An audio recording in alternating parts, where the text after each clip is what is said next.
a typical morning for the American teenager. Most alarm clocks go off by 6:30, bus by 7, and school by 7:30. But are they ready to face the day? The breeze with the biggest variety and the best hits as we approach 7 o'clock this morning with Mike and Diane. Very chilly morning at 21 degrees. According to the National Sleep Foundation, the lack of sleep takes a toll on teens both mentally and physically and affects learning, driving, mood, and health.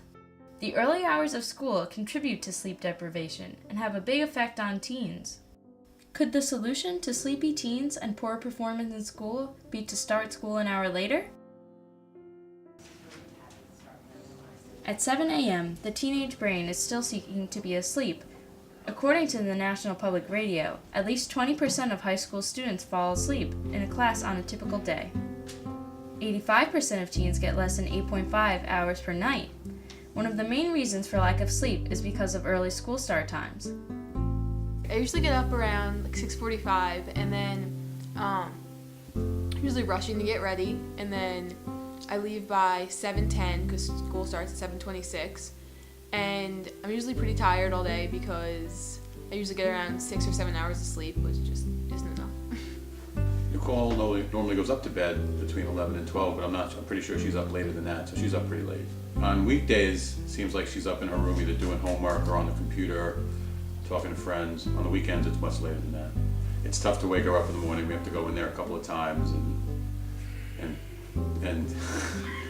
she then generally gets angry on a school day getting up. Sleep affects every part of life: health, safety, mood, learning, appearance, relationships, and productivity. During sleep, tissue growth and repair occurs, energy is restored, regulatory hormones are secreted, according to the National Sleep Foundation.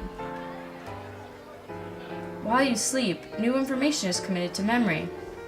Deprivation impairs the ability to pay attention, impairs creativity, communication, abstract thinking, problem solving, innovation, decision-making, mood, and motivation.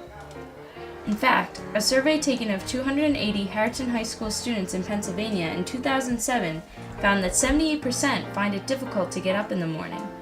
16% said they regularly get enough sleep, 70% thought their grades would improve with more sleep, and 90% thought their academic performance would improve if school were to start later.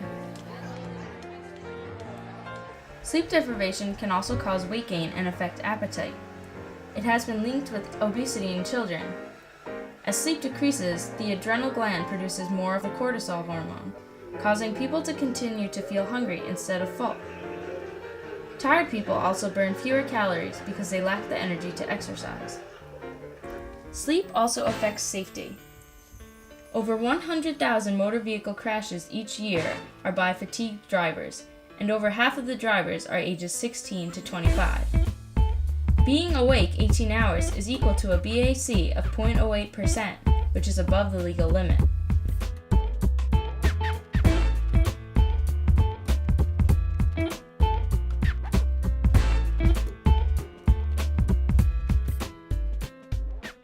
Sleep also affects mood. Irritability, impatience, and moodiness can be common with sleep deprivation. Many symptoms of sleep deprivation are similar to symptoms of depression. Sleep deprivation has also been linked with ADHD. ADHD, in fact, may often be a misdiagnosis when the real problem is chronic sleep deprivation. However, many people with ADHD also suffer from sleep disorders, and in both cases, there has been improvement when the sleep problem is treated, according to the National Sleep Foundation. She does take naps, so I would think that the lack of sleep is affecting her after-school activities because she comes home, takes naps before she does her after-school activities. It seems like that, especially if she's out, like sleeping at someone else's house or whatever, where she must get only a couple of hours of sleep. Definitely the next day she's in a bad mood. After age 14, about 98% of adolescents have a chemical tendency to get sleepy around 11 p.m. and wake up around 8 or 8:15 a.m. as levels of the neurotransmitter melatonin fall. Melatonin is a hormone produced by the pineal gland during the night. In mature adolescents, melatonin production turns off later. Sleep is regulated by two body systems: sleep-wake homeostasis and the circadian biological clock. Most teens experience a change in circadian rhythm, which results in a sleep phase delay, so teens naturally feel ready for sleep around 11 or 12 p.m., or even 1 or 2 p.m., making it difficult for teens with early school start times to get the sleep they need. I usually get home from dance like every weekday, pretty late, like 9 or 9:30.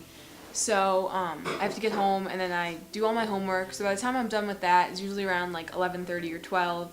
So then I start getting ready for bed, and I get in bed around 11:30 or 12. And so that's usually when I start getting tired, and then I usually fall asleep right when I get in bed. In January 2007, more than 80 schools around the country had made the change to start school later, according to National Public Radio.